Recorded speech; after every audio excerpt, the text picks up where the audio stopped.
കുഴൽക്കിണറും മോട്ടറും ജലസംഭരണിയും ഉണ്ടായിട്ടും കുടിവെള്ളം ലഭിക്കാതെ ഗോത്ര കുടുംബങ്ങൾ ദുരിതത്തിൽ. കുടിവെള്ളത്തിനായി സമീപത്തെ പുഞ്ചപ്പാടത്തേക്ക് വെള്ളം പമ്പ് ചെയ്യുന്ന സമയം നോക്കി കാത്തിരിക്കുകയാണ് വയനാട് നൂൽപ്പുഴ പഞ്ചായത്തിലെ കൊട്ടക്കുനി പണിയോന്നതിയിലെ 4 ഗോത്ര കുടുംബങ്ങൾ. കുടിവെള്ള പദ്ധതിക്ക് വൈദ്യുതി കണക്ഷൻ ലഭിക്കാത്തതാണ് ഇവരുടെ ദുരിതത്തിന് കാരണം.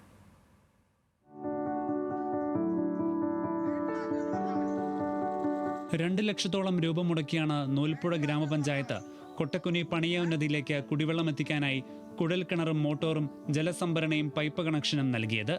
എന്നാൽ 1 മാസമായിട്ടും വൈദ്യുതി കണക്ഷൻ ലഭിച്ചിട്ടില്ല. അതിനാൽ സമീപത്തെ പുഞ്ചപ്പാടത്തേക്ക് കർഷക സംഘം അവരുടെ കുഴൽക്കിണറിൽ നിന്ന് വെള്ളം പമ്പ് ചെയ്യുന്ന സമയത്താണ് ഇവർ വീട്ടാവശ്യത്തിനുള്ള ശുദ്ധജലം ശേഖരിക്കുന്നത്. മോട്ടർ വെച്ചിട്ടുണ്ട്, കറണ്ട് കിട്ടിയിട്ടില്ല.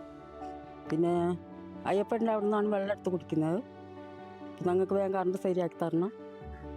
വെള്ളത്തിന് ഭയങ്കര ബുദ്ധിമുട്ടാണ്. ഉന്നതിയിലേക്ക് കുഴൽക്കിണർ കുഴിച്ച സമയത്ത് ബക്കറ്റ് ഉപയോഗിച്ച് ഇവർക്ക് വെള്ളം മുക്കിയെടുക്കാമായിരുന്നു.